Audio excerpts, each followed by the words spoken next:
10여일 전에 목회 데이터 연구소라는 곳에서 이 시대의 한국교회의 신뢰도라는 제목을 가지고 설문조사를 하여 한국 사회에 발표하였습니다.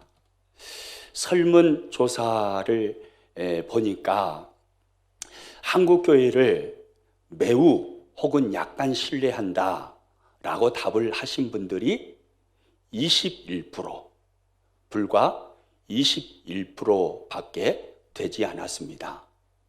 그와 반대로 한국 교회를 매우 그리고 별로 신뢰하지 않는다, 이렇게 답을 하신 분들이 76%나 되었습니다. 참 슬픈 이야기죠. 대상자를 우리 교회 식구들에게만 제한하여서 설문조사를 했다면 아마 거꾸로 나오지 않았을까 싶은데, 안타깝게 오늘 한국교회의 현 주소가 이 통계로 나왔습니다. 신뢰하지 않는다가 76%, 신뢰한다가 21%. 그런데 더 가슴이 아픈 것은 예수님을 안 믿는 사람들만 대상으로 해서 교회를 신뢰합니까? 라는 질문에 교회를 신뢰한다 라고 답을 하신 분이 불과 9%, 10%도 아닌 9%밖에 되지 않았습니다. 오늘날 신앙생활하고 있는 우리들이 심각하게 받아들여야 할 통계 내용인 것 같습니다. 한국교회의 심각한 모습이지요. 이 기사를 읽는 중에 예수님께서 산상수훈을 통해서 우리들에게 경고하신 말씀이 생각이 났습니다. 오늘 본문인데 마태복음 5장 13절 말씀입니다. 우리 같이 한번 읽습니다. 너희는 세상의 소금이니 소금이 만일 그 맛을 잃으면 무엇으로 짜게 하리요? 후에는 아무 쓸데없어 다만 밖에 버려져 사람에게 밟힐 뿐이니라. 주님이 말씀하십니다.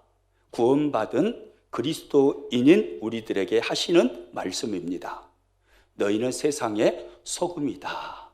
그런데 소금이 만일 그 맛을 잃어버리면 어떻게 된다고 하시죠? 아무 쓸데없어 다만 밖에 버려져 사람에게 밟힐 뿐이니라. 오늘 한국 교회의 모습이 혹 아닙니까?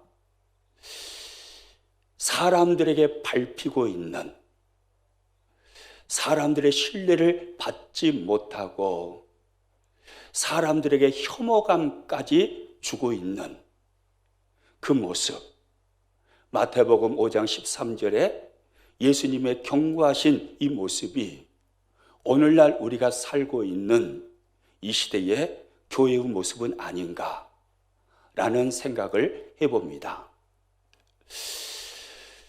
저와 여러분이 이 시대를 살면서 교회를 신뢰한다 라고 답한 예수님 믿지 않는 사람들이 9%밖에 되지 않는다라는 이 통계, 우리는 심각하게 받아들여야 할 것입니다. 이 통계 앞에서 그동안 소금으로 살지 못했음을 인정하고 우리를 비롯한 오늘 이 시대의 모든 한국교회는 하나님 앞에 통해 자복해야 할 것입니다. 그러나 거기서 멈추지 아니하고 우리가 어떻게 하면 한국 교회의 신뢰를 회복할 수 있을지 고민해야 할 것입니다. 그래서 오늘 설교는 좀 무거운 설교일지도 모르겠습니다. 구원 그 이후라는 제목인데요. 예수님 믿고 구원받은 나는 구원 그 이후의 삶을 어떻게 살아야 하는지, 어떤 삶이 하나님께서 기뻐하시는 구원받은 자의 신앙생활인지, 그래서 어떻게 하면 땅바닥까지 추락해버린 한국 교회의 신뢰도를 우리가 다시 회복시킬 수 있는지, 이 문제를 함께 고민하면서 말씀을 나눠보려고 합니다. 오늘날을 살고 있는 현대인들은 지상낙원, 유토피아, 파라다이스를 꿈꿉니다. 그래서 지상낙원을 이 세상에 오게 하기 위하여서 경제에 온 힘을 다 쏟아붓습니다. 경제가 살아나면, 잘 살게 되면 지상낙원이 올 거라고 생각을 하는 거죠. 또 과학과 문명에 상당히 비중을 둡니다. 그래서 많은 경제력을 투입해가지고 나라마다 과학을 발달시키기 위해서 온 힘을 다 쏟아붓습니다. 그리고 지식과 정보화 사회가 되면, 그러면 유토피아가 올 거라고 생각을 하는 거죠. 그런데 우리가 살아가는 현실은 정반대인 것 같습니다.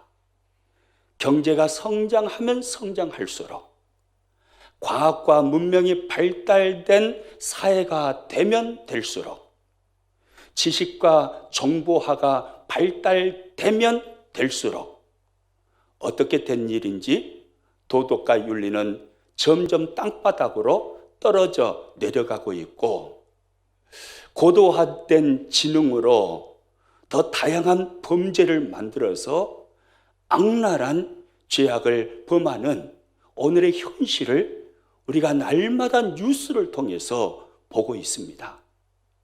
여러분, 이것이 무엇을 의미하겠습니까?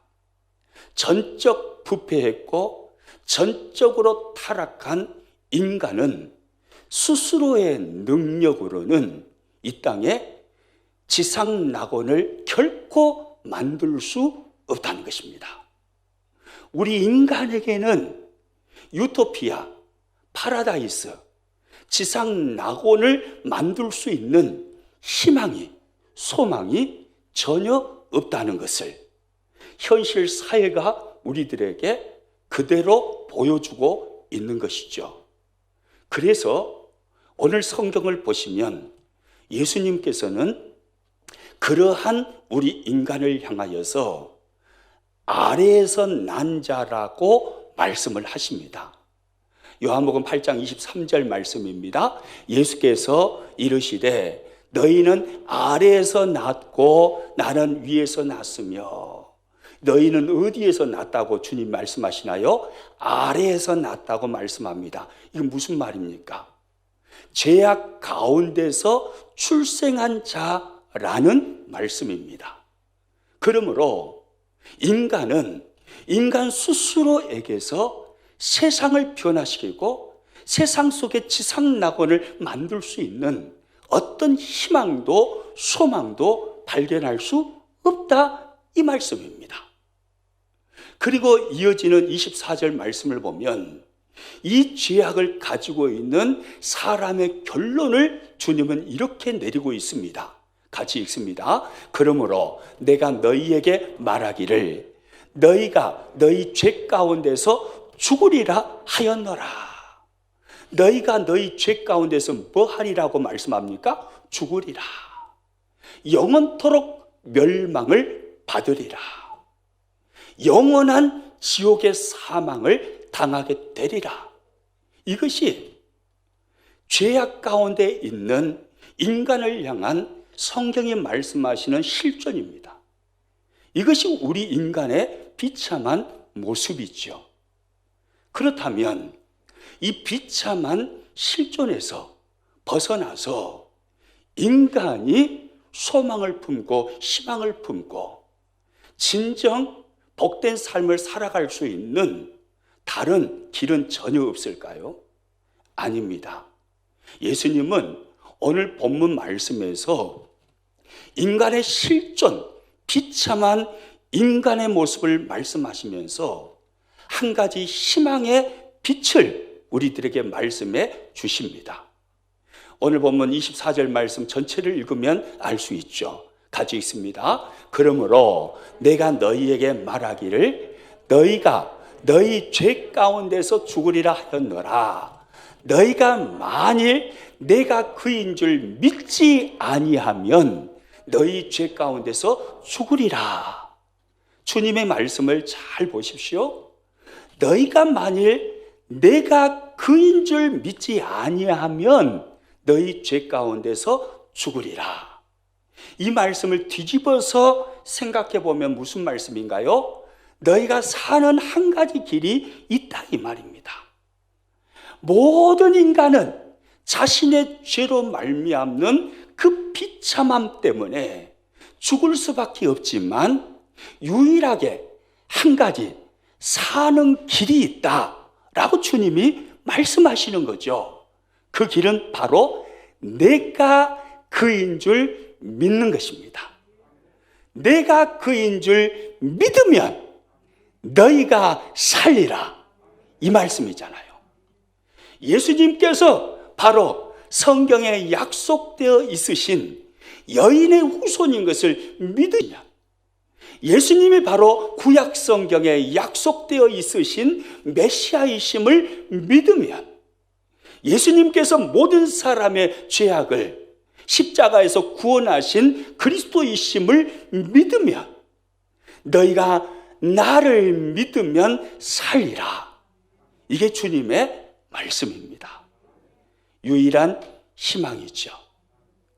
인생을 살아가면서 누릴 수 있는 최고의 복은 바로 이 복인 줄로 믿습니다. 예수님을 믿음으로 죄의 문제 해결받고 가장 비참한 상황에서 벗어나서 구원의 은혜를 입은 복, 이 복이 최고의 복인 줄로 믿습니다. 여러분은 이 복을 받으셨습니까? 아멘이십니까? 이 복을 받은 사람은 사망에서 생명으로 옮겨졌습니다. 마귀의 자녀의 신분에서 하나님 자녀의 신분으로 신분이 바뀌었습니다.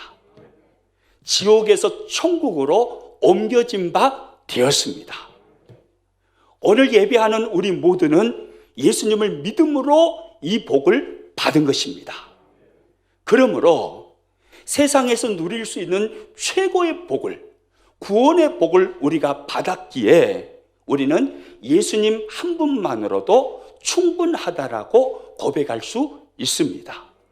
다른 무엇이 없어도 영원히 나는 감사합니다라고 고백할 수 있습니다. 하박국 선지자가 고백했던 하박국 3장 17절과 18절의 고백이 바로 그리스도인의 고백이 되는 거죠. 하박국 3장 17절 말씀 같이 읽습니다. 비록 무화과 나무가 무성하지 못하며 포도나무에 열매가 없으며 감람나무에 소출이 없으며 밭에 먹을 것이 없으며 우리의 양이 없으며 외양간에 소가 없을지라도, 여러분 이 한 절 안에 없으며 라는 그 의미의 단어가 무려 5번이나 나옵니다. 없으며 없으며 없으며 없으며 없을지라도. 히브리 문화는 강조를 말할 때 반복법을 사용합니다. 5번 반복을 했어요. 그러면 조금이라도 있다는 말이에요? 전혀 없다는 말이에요? 전혀 없다 이 말이에요. 우리 전라도 말로 눈꼽만큼도 없어요. 진짜 없다 이 말이에요. 하나도 안 꼼쳐놨다 이 말입니다. 정말 없다. 진짜 하나도 없다. 이렇게 없다 이 말이에요. 아무것도 없어요. 무의 상태가 계속되는 것입니다. 이런 환경을 만나서 무의 상태의 삶을 살아간다 할지라도 이어서 18절의 하박국은 이렇게 고백을 하죠. 같이 읽습니다. 나는 여호와로 말미암아 즐거워하며 나의 구원의 하나님으로 말미암아 기뻐하리로다. 할렐루야. 따라서 합니다. 나는 여호와로 말미암아 즐거워하며 나의 구원의 하나님으로 말미암아 기뻐하리로다. 아멘입니까? 여러분, 이렇게 고백하는 사람들이 예수님을 믿는 믿음의 사람들인 겁니다. 이렇게 고백하는 사람들이 그리스도인입니다. 예수님 한 분만으로 충분하다는 것입니다. 오늘 이 시대를 살아가는 믿음의 사람들인 저와 여러분에게 이 고백이 충만하게 입술 가운데 임하기를 축복합니다. 나는 하나님으로 인하여 즐거워합니다. 나의 구원의 하나님으로 인하여 기뻐합니다. 없고 다 없을지라도 나는 예수님 한 분만으로 충분합니다.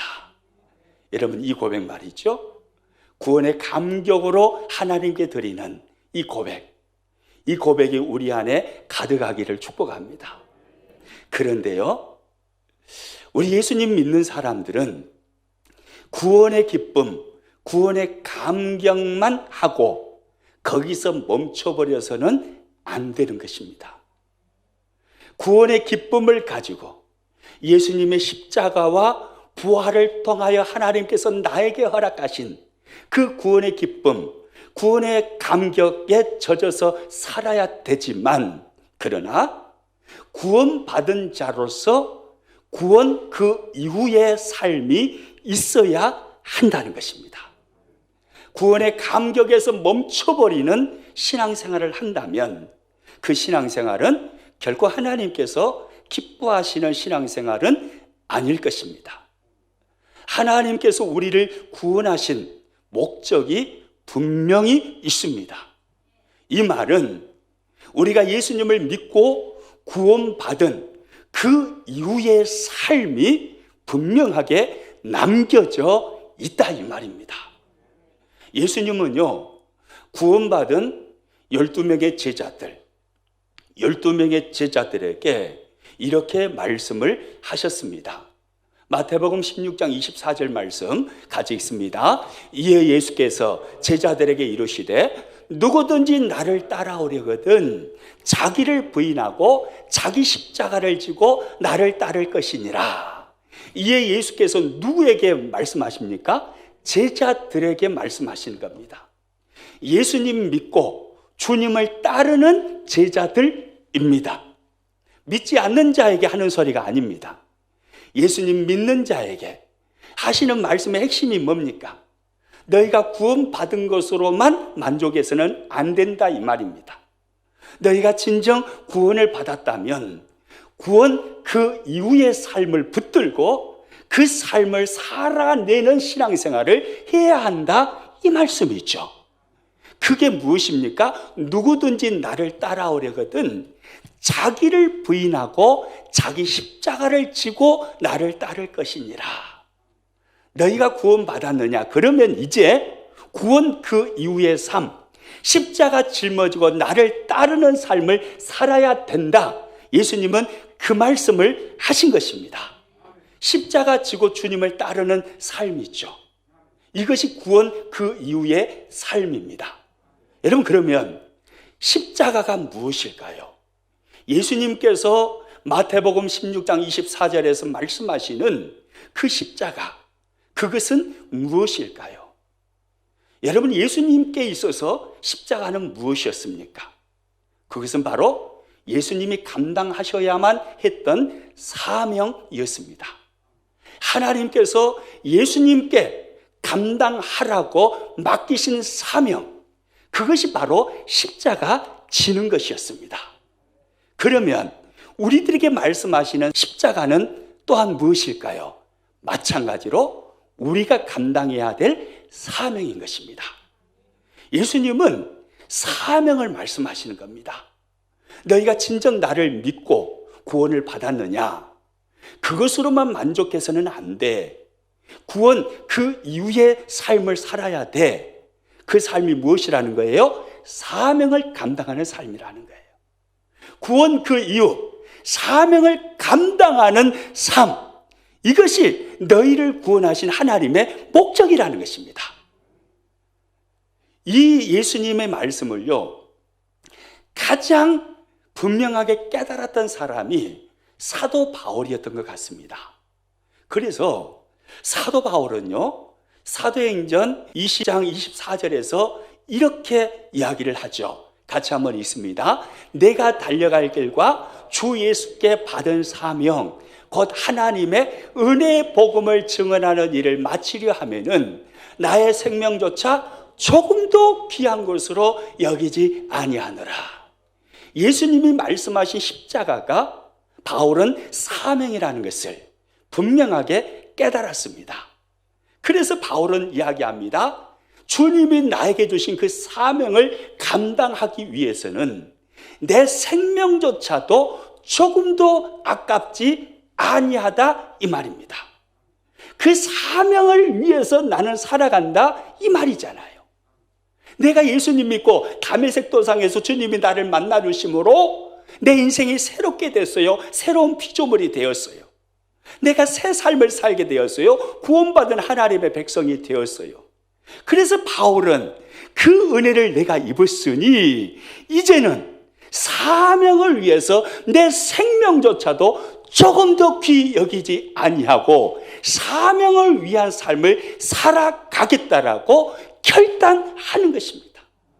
구원 그 이후의 삶이 사명을 감당하는 삶이라는 것을 바울은 너무나 분명하게 알고 있는 것이죠. 여러분, 그렇습니다. 저와 여러분을 구원하신 하나님의 목적이 있습니다. 구원 그 이후의 삶을 하나님은 기대하고 계신다는 거예요. 구원 그 이후의 삶은 다른 것이 아닙니다. 사명을 감당하는 삶입니다. 누가 신앙생활 잘하는 사람일까요? 구원 그 이후의 삶, 사명을 잘 감당하며 사는 사람이 신앙생활을 1등으로 잘하는 사람입니다. 여러분 믿으시기 바랍니다. 그러면 이제 사명이 무엇인지를 알아야 되잖아요. 성경 속에서 그러면 내가 감당해야 될 사명은 무엇일까? 예수님을 믿는 사람으로서, 구원받은 사람으로서 내가 붙들어야 할 사명, 그것이 구원 그 이후의 삶이라면 내가 붙들어야 할 사명, 그것이 무엇인가? 우리가 이걸 깨달아야 됩니다. 그래야 하나님께서 원하시는 바른 신앙생활을 할 수 있는 것입니다. 그럼 우리가 붙들어야 할 사명은 무엇일까요? 성경을 보면요, 크게 두 가지로 정리할 수가 있습니다. 오늘날 많은 그리스도인들이요, 성경을 통해서 하나님께서 우리들에게 말씀하시는 그 사명이 무엇인가를 정확하게 잘 모릅니다. 그러다 보니까 자꾸 곁길로 가는 거예요. 그러다 보니까 세상의 지탄을 받는 대상이 되어버린 것입니다.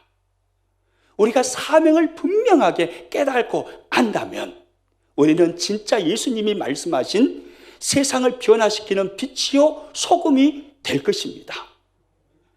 우리에게 사명은 무엇일까요? 내가 감당해야 될 사명, 첫째는요, 거룩하게 사는 것이 사명입니다. 무엇이 사명이라고요? 거룩하게 살아가는 것, 이것이 사명이에요. 높이 올라가는 게 사명이 아닙니다. 높은 자리에 올라가서 그곳에서 하나님을 영화롭게 하리라, 그곳에서 하나님께 영광을 더 많이 높여 드리리라, 그것이 사명이 아니에요. 나에게 하나님께서 허락하신 그 삶의 현장에서, 나의 위치에서 거룩한 하나님의 백성으로서 거룩한 삶을 살아가는 것, 그것이 바로 사명인 것입니다. 레위기 11장 45절에서 하나님은 분명하게 말씀합니다. 우리 같이 읽습니다. 나는 너희의 하나님이 되려고 너희를 애굽 땅에서 인도하여 낸 여호와라. 내가 거룩하니 너희도 거룩할지어다. 할렐루야. 따라서 합니다. 내가 거룩하니 너희도 거룩할지어다. 이 말씀이 누구의 말씀인가요? 하나님의 말씀이에요. 하나님이 말씀하시는 겁니다. 내가 거룩하니 너희도 거룩할지어다. 나를 믿는 너희는, 거룩한 나를 믿음으로 너희는 거룩한 삶을 살아야 돼. 이것이 너희의 사명이야. 구원 그 이후에 살아가야 할 너의 삶이 바로 이것이야. 하나님은 이렇게 말씀하시는 거예요. 거룩한 삶을 살아가는 것입니다. 여러분, 성경을 보면 하나님의 여러 가지 성품이 성경에 드러나 있습니다. 그런데 그 많은 성품들 중에서요, 인자와 자비와 사랑 등등 여러 가지 성품이 있잖아요. 여러 성품들 중에 가장 성경에 강조되어 있는 성품은요, 거룩입니다. 하나님의 가장 강조되어 있는 성경에 드러나 있는 성품은 뭐라고요? 거룩이에요. 이사야 6장 3절에 가서 보면요, 하나님 보좌 옆에 둘러선 천사들이 하나님을 막 찬양하는 모습이 나옵니다. 그런데 그 거룩하신 하나님 앞에서요, 감히 얼굴을 내밀고 많이 하나님을 쳐다보면서 찬양을 하지 못합니다. 그래서 두 날개로 천사 자신들의 얼굴을 싹 가려요. 그리고 또 두 날개로는 자신의 발들을 싹 가립니다. 그리고 두 날개로 막 날면서요, 하나님의 성호를 찬양하는데, 하나님의 어떤 성품을 가지신 성호를 찬양하는지 잘 봐보세요. 서로 불러 이르되 거룩하다 거룩하다 거룩하다 만군의 여호와여, 그의 영광이 온 땅에 충만하도다 하더라. 할렐루야. 천사들이 두 날개로 얼굴을 가리고 두 날개로 팔을 가리고 날개짓을 막 하면서 하나님을 뭐라고 찬양합니까? 거룩하다 거룩하다 거룩하다 만군의 여호와여, 그의 영광이 온 땅에 충만하도다. 거룩하다 거룩하다 거룩하다 이러는 거예요. 거룩하신 하나님을 찬양합니다. 거룩하다 거룩하다 거룩하다. 하나님의 거룩한 성품을 강조하면서 높이고 있는 거죠. 하나님의 성품을 성경에서 많이 말합니다.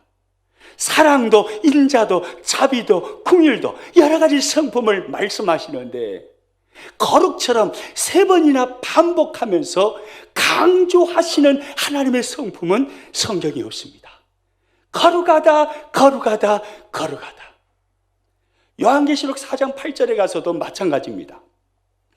요한계시록 4장 8절에 가서 보면, 아이고 펄쩍펄쩍 뛰었더만 숨이 차고 맞아.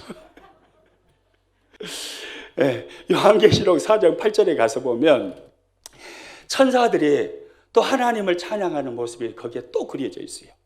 근데 거기에 보면 이제 천사들 날개가 6인가 봐요. 이사야서에도 6개가 나오고 요한계시록에도 6개가 나와요. 이건 제 말입니다. 진짜 그런다는 소리가 아니고, 이게 요한계시록 4장 8절에 가서 보면 천사들이 거기서는 6날개로 막 6날개로 막 위아래로 휘젓습니다. 6날개로 막 휘저으면서 그 천사들이 하나님의 성호를 찬양하는데요, 뭐라고 찬양하는가 봐보세요. 같이 읽습니다. 그들이 밤낮 쉬지 않고 이르기를 거룩하다 거룩하다 거룩하다 주 하나님 곧 전능하신 이여, 전에도 계셨고 이제도 계셨고 장차 오실 이시라 하고 할렐루야.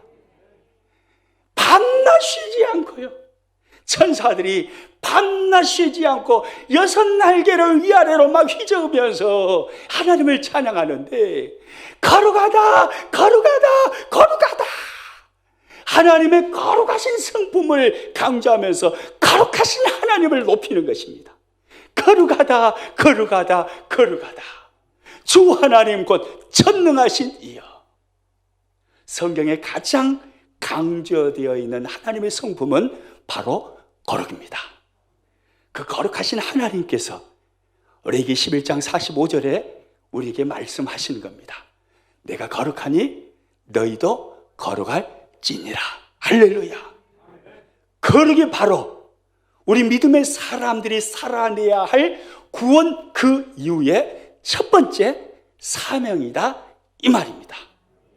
그래서 신약 성경에 와서 보면요, 예수님께서 구원받은 믿음의 사람들에게 마태복음 5장 이하의 산상수훈의 말씀을 하시는데, 그 산상수훈의 말씀에서 강조하여 말씀하시는 것이 바로 거룩이었습니다. 오늘 우리가 읽었던 마태복음의 본문이 있죠. 13절 14절 같이 읽습니다. 너희는 세상의 소금이니 소금이 만일 그 맛을 잃으면 무엇으로 짜게 하리요? 후에도 아무 쓸데없어 다만 밖에 버려져 사람에게 밟힐 뿐이니라.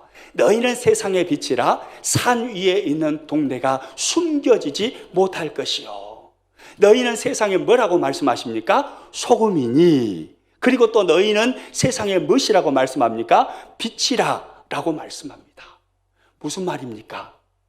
세상 속에서 거룩한 삶을 살아가야 할 존재, 그들이 바로 구원받은 너희다 이 말입니다.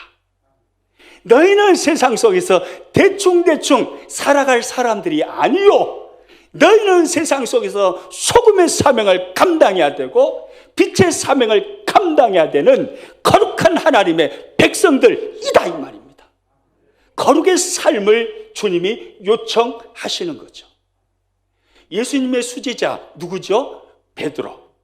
베드로도 마찬가지입니다. 베드로서를 보면 우리 믿음의 사람들에게 강력하게 요청하는 그 삶을 거룩이라고 말씀을 합니다. 베드로전서 1장 15절 16절입니다. 오직 너희를 부르신 거룩한 이처럼 너희도 모든 행실에 거룩한 자가 되라. 기록되었으되 내가 거룩하니 너희도 거룩할지어다 하셨느니라. 너희도 모든 행실에 어떤 자가 되라고요? 거룩한 자가 되라고요. 모든 행실에 그리스도인들은, 구원받은 하나님의 백성들은 거룩한 삶을 살아가는 거룩한 자가 되어야 한다는 거예요. 신약 성경에서 가장 위대하게 복음을 위하여서 하나님 앞에 쓰임받은 사람 사도 바울. 사도 바울도 마찬가지입니다. 사도 바울도 구원받은 하나님의 백성들에게 예수님의 장성한 분량이 충만한 데까지 자라가는 거룩한 삶을 살아갈 것을 요청합니다. 에베소서 4장 13절입니다. 우리가 다 하나님의 아들을 믿는 것과 아는 일에 하나가 되어 온전한 사람을 이루어 그리스도의 장성한 분량이 충만한 데까지 이르리니. 아멘입니까? 그리스도의 장성한 분량이 충만한 데까지 이르는 온전한 사람, 거룩한 하나님의 백성으로 이 땅을 살아가라는 것입니다. 여러분, 이처럼요, 우리가 성경을 보면 성경이 우리 믿음의 사람들에게 구원 그 이후에 살아가야 할 첫 번째 삶, 첫 번째 사명으로 거룩을 말씀하셨습니다.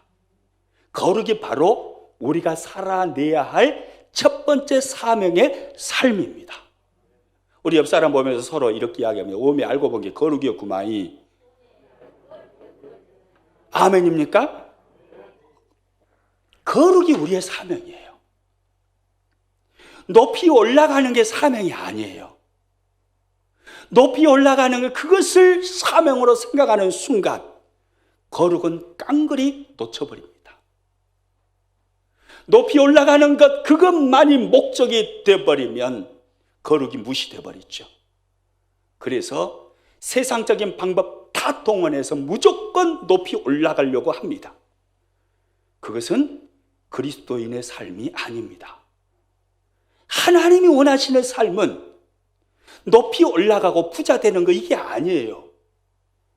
나에게 주신 그 환경 속에서 거룩한 삶을 살아내는 것이 하나님께서 나에게 원하시는 기대예요. 이것이 내가 살아가야 할 삶인 것입니다. 아멘입니까? 거룩의 거룩. 이것이 첫 번째 사명입니다.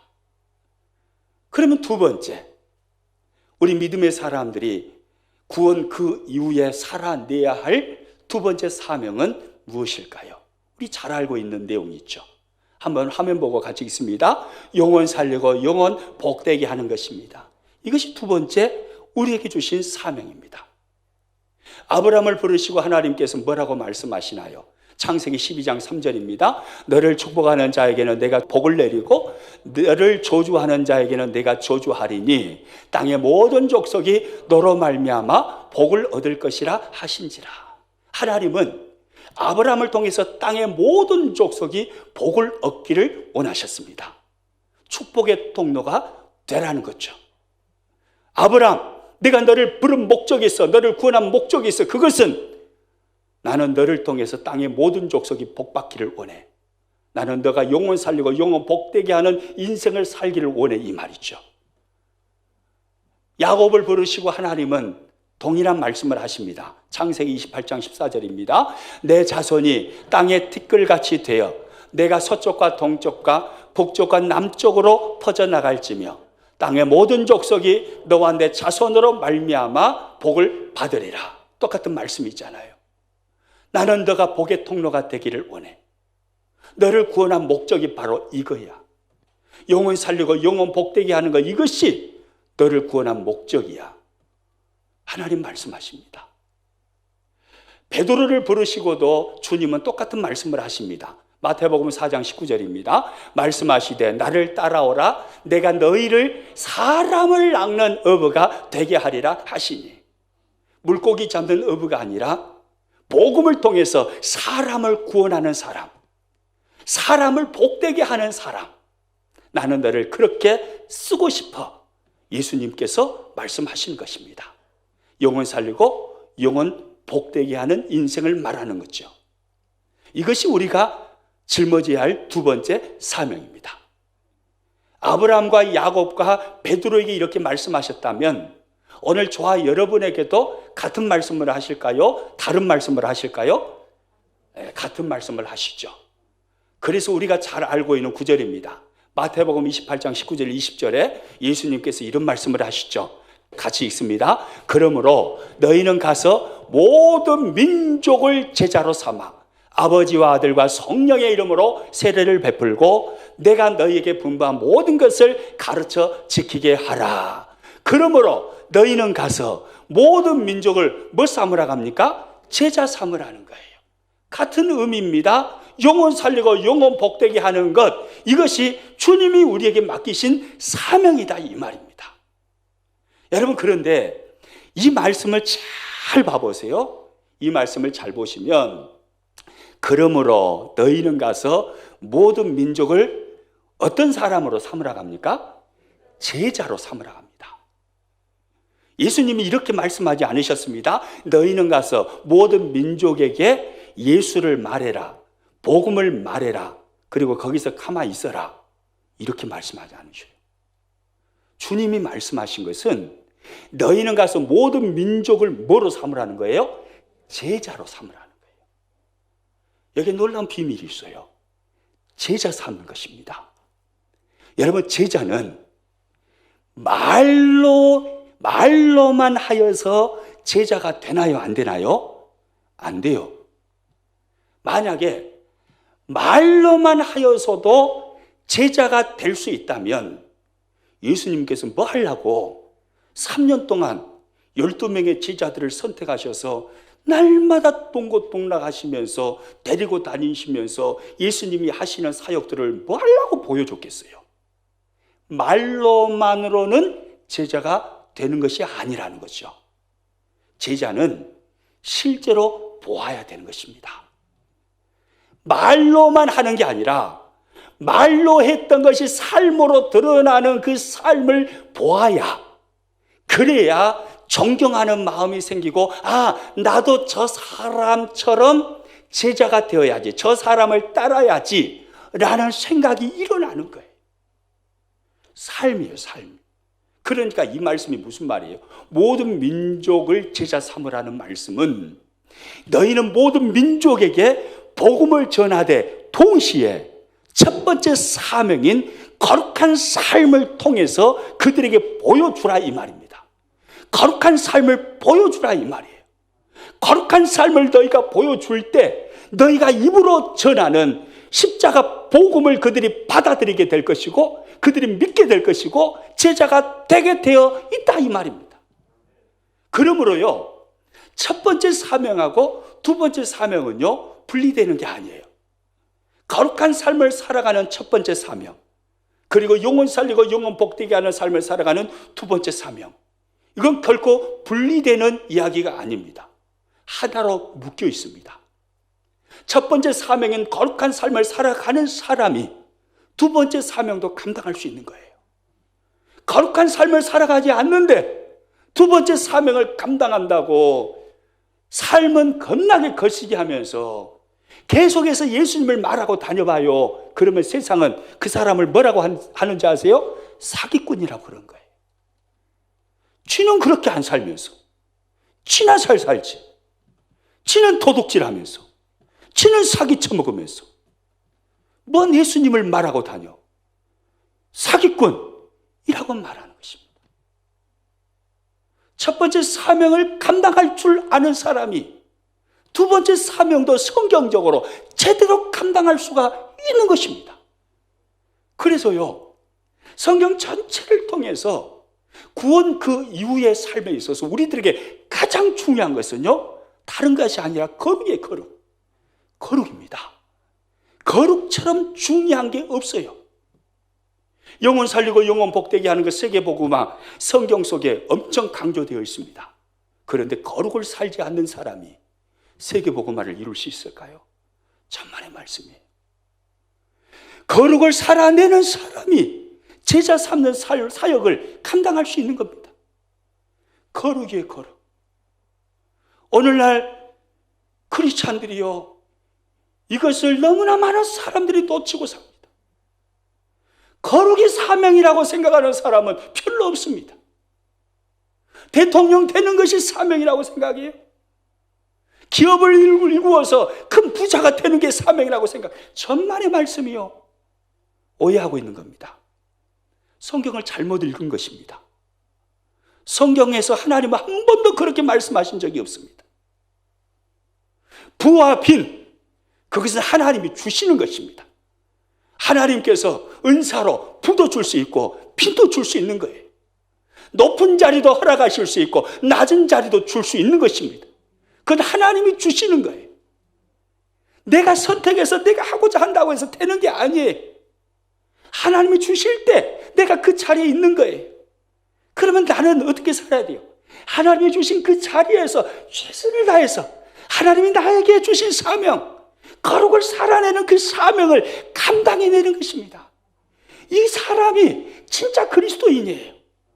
구원 그 이후의 삶을 잘 살아내는 사람이 바로 이 사람인 거예요. 할렐루야. 여러분, 삶을 살아가면서 다른 사람하고 상대적으로 비교해서 나는 낮은 자리에 있다고 해서 슬퍼하거나 원망하거나 괴로워하지 마십시오. 그게 중요하지 않습니다. 이 땅을 살아가는데 좀 더 편하게, 좀 더 사람들에게 영광을 받기 위해서는 그게 중요할지 몰라요. 그러나 하나님 나라에 있어서는, 하나님 편에 있어서는 그게 중요하지 않아요. 그게 중요하지 않아요. 내가 사람들이 생각할 때 별 볼 일 없는 직업을 가지고 있다고 해서 괜히 자기 비하하고 나는 쓸데없는 사람이라고 이렇게 생각하면서 절대 그러지 마십시오. 하나님께서 오늘 나를 어떤 자리에 놓아두셨든 간 그곳에서 최선을 다해서 거룩의 삶을 살아내면 그 사람이 진짜로 신앙생활 잘하는 사람이고 그 사람이 진정으로 인생을 성공한 사람인 것입니다. 아멘입니까? 여러분, 우리는 이 사고를 고쳐야 돼요. 이 사고를 고쳐야 돼요. 이 사고가 고쳐지지 않으니까 오늘날처럼 이런 안타까운 일들이 일어나는 거예요. 9%가 뭡니까? 9%가. 진짜 창피해 죽겠어요. 9%가 뭐예요? 예수님 믿는 사람들 신뢰한다라는 사람이 100명 중에 9명밖에 없다 이 말이에요. 91명은 안 신뢰한다 이 말이에요. 다 사기꾼으로 보고 도둑놈으로 본다 이 말이에요. 여러분, 심각한 이야기가 뭔지 아세요? 어느 나라든 간에요, 정치인들에 대한 신뢰도는 다 낮습니다. 어디나 아무리 선진국이어도 통계를 보면 정치인들의 신뢰도는 언제나 꼴찌예요. 직업 중에 꼴찌입니다. 꼴찌. 우리나라도 마찬가지입니다. 우리나라도 정치인들에 대한 신뢰도는 꼴찌입니다. 몇 프로냐면 69%예요. 불신한다라는 응답자가 69%. 69%가 불신한다고 하고 신뢰한다라고 응답한 사람들 8%입니다. 그런데 끔찍한 것은 정치인들을 불신한다고 대답한 사람은 69%인데 교회를 불신한다고 대답한 사람은 76%예요. 이건 끔찍한 이야기입니다. 정치인들보다 더 믿을 수 없는 사람들이 크리스찬이다 이 말이에요. 이건 우리가요 심각하게 받아들여야 합니다. 20세기 초에 노벨 문학상을 받았던 버나드 쇼라는 극작가가 있습니다. 이 극작가는요, 내 언젠가 이 꼴 날 줄 알았지, 내 언젠가 이 꼴 날 줄 알았지 라는 묘비명으로 더 잘 알려진 사람이에요. 묘비명이 아주 희한하잖아요. 내 언젠가 이 꼴 날 줄 알았지. 희한한 묘비명을 가지고 있습니다. 버나드 쇼라는 이 사람이 허랑방탕하고 무의미한 삶을 살았기 때문에 후세 사람들이 내 언젠가 이 꼴 날 줄 알았지 라는 묘비명을 적어놨을까요? 그렇지 않습니다. 버나드 쇼라는 이 극작가가 세계적인 예술가입니다. 노벨 문학상까지 받은 사람이에요. 이 극작가가 늘 버릇처럼 되뇌이면서 말하고 다녔던 그 말이 바로 이 말이었다는 거예요. 내 언젠가 이 꼴 날 줄 알았지. 이 말을 가슴에 심고 사는 겁니다. 그래서 버나드 쇼가 죽고 난 다음에 후세 사람들이 그 묘비에다가 그렇게 새겨놓은 거예요. 내 언젠가 이 꼴 날 줄 알았지. 여러분, 이 말이 뭔 말일까요? 버나드 쇼는요, 늘 자기 스스로를 경계한 거예요. 내가 잘못 살면 언젠가 훗날, 내 언젠가 이 꼴 날 줄 알았지 라고 말할 수밖에 없다는 것을 생각하면서 언제나 자기 자신을 향하여 깨어있는 사람, 경각심을 가지고 매 순간순간 최선을 다하여서 이 단어를 되뇌이면서 그 삶을 살았다는 거예요. 오늘 이 시대의 그리스도인들이 가슴에 새겨야 할 말이 이 말이 아닌가 싶습니다. 한번 화면 보고 읽습니다. 시작. 내 언젠가 이 꼴 날 줄 알았지. 오늘 우리가 잘못 신앙생활하면 구원 그 이후에 하나님께서 성경을 통해서 우리들에게 말씀하시고 명령하신 사명을 어기고 내 스스로가 만들어낸 사명을 붙들고 살아가면 우리도 언젠가 이 말을 하게 될 줄도 모릅니다. 내 언젠가 이 꼴 날 줄 알았지. 이 말을 가슴에 심지 않고 성경대로 살지 않았던 한국교회의 오늘 모습이 이 욕을 먹는 거 아닙니까? 내 언젠가 이 꼴 날 줄 알았지. 오늘 이 꼴이 한국교회 꼴이잖아요. 내 언젠가 이 꼴 날 줄 알았지. 우리는 늘 내 스스로 조심해야 되는 거예요. 경각심을 가지고 늘 깨어서 거룩한 삶을 살아내기 위해서 몸부림치는 그리스도인이 되어야 합니다. 여러분, 나 한 사람의 그리스도인의 삶은요, 나 한 사람의 평가로 끝나지 않습니다. 나의 삶은 한국교회 전체 평가로 이어집니다. 그리고 하나님의 이름의 평가로 이어져 버립니다. 최근에 세상을 떠들썩하게 만들었던 사건이 정인이 사건입니다. 아마 다 아실 것입니다. 기절초풍할 만한 뉴스가 있습니다. 정인이 사건, 그 양 부모가 크리스찬입니다. 더 놀랄 일, 정인이 양 아버지, 양 어머니 둘 다 목회자 자녀예요. 할아버지가 둘 다 목사님이에요. 목회자 자녀가 양부모예요. 그런데 그 부모에게서 정인이 사건이 일어났습니다. 여러분 인터넷에 한번 들어가 보세요. 제가 인터넷 쳐서 들어가 봤어요. 사람들이 댓글을 달아놨어요. 정인이 사건 일어난 후에 나는 그리스도인을 만나지 않는다. 나 예수님 믿는 사람들 오면 피한다. 짐승 같다. 가장 사악한 사람들이다. 그런 공분이 빗발치고 있습니다. 나한 사람의 행동이 나의 평가로 끝난다라고 절대 생각하지 마세요. 나한 사람의 행동이 한국교회 전체를 무너뜨려 버리는 겁니다. 내가 사명을 붙들고 거룩한 삶을 살아가기 위해서 몸부림친다면 그 삶에서 한국교회가 회복될 것입니다. 할렐루야. 예? 우리는요, 오늘 이 시대에 사명 붙들고 살아야 합니다. 가장 중요한 사명이 뭐라고요? 거룩입니다.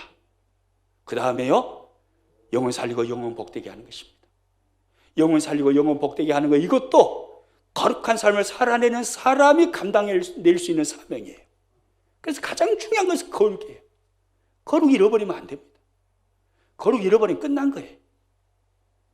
저 여러분, 오늘 이 시대에 내 언젠가 이 꼴 날 줄 알았지, 이 단어 가슴에 새기고 부들부들 떨면서 두려움 가운데 거룩을 살아내기 위해서 몸부림치는, 설교하는 저도 그런 사람 되고 설교를 들으시는 여러분도 그런 하나님의 사람들이 될 수 있기를 축복합니다.